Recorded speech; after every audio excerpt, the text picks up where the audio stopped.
Welcome to NSR TV news. ముందుగా headlines. Uppal Chilakanagar division Kalyanapuri park దగ్గర గత 20 సంవత్సరాల నుండి నడుపుతున్న పాల బూత్ను కూల్చేసిన జీహెచ్ఎంసీ అధికారులు. అన్యాయంగా షాపు కూల్చేసి తన పొట్ట కొట్టారని, తనకు న్యాయం చేయాలని పెట్రోల్ డబ్బా పట్టుకుని జీహెచ్ఎంసీ వాహనాల ముందు బైఠాయించిన మహిళ.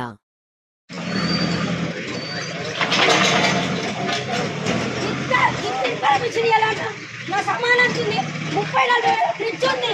సామాన్ అంతా కూడా కొట్టిరు. ఇది నాశనం అయిపోను, ఇది మొదలైపోను.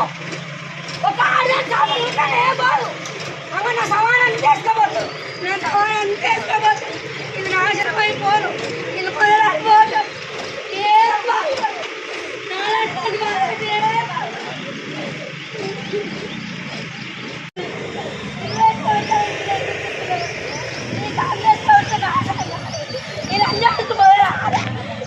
నాలంటే కడుపు కొడతారు.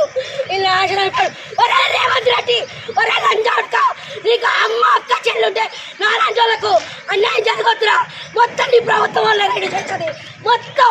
ఇంకో కృష్ణారెడ్డి గారు నీ కాంగ్రెస్ అట వచ్చుగా లంజాడుకు నాలాంటి దాన్ని అన్యాయం చేసేది. నీతి నిజాయితీ ఉంటే ఇల్లు కట్టిడా, ఇల్లు కట్టియాలి, లేకుంటే నీ పార్టీ ఉండదు. నాశనం అవుతుంది. ఈ లంజాడుకు నాశనం అవుతారు.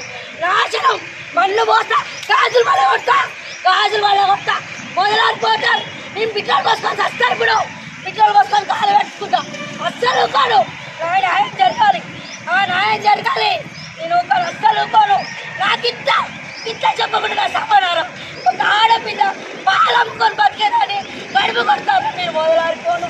నా అన్నని ఎలా చేయనన్నా న్యాయం జరగాలి. అన్ని మీడియాలు పిలువుతున్నా, అన్ని మీడియాలు పిలువుతుంది.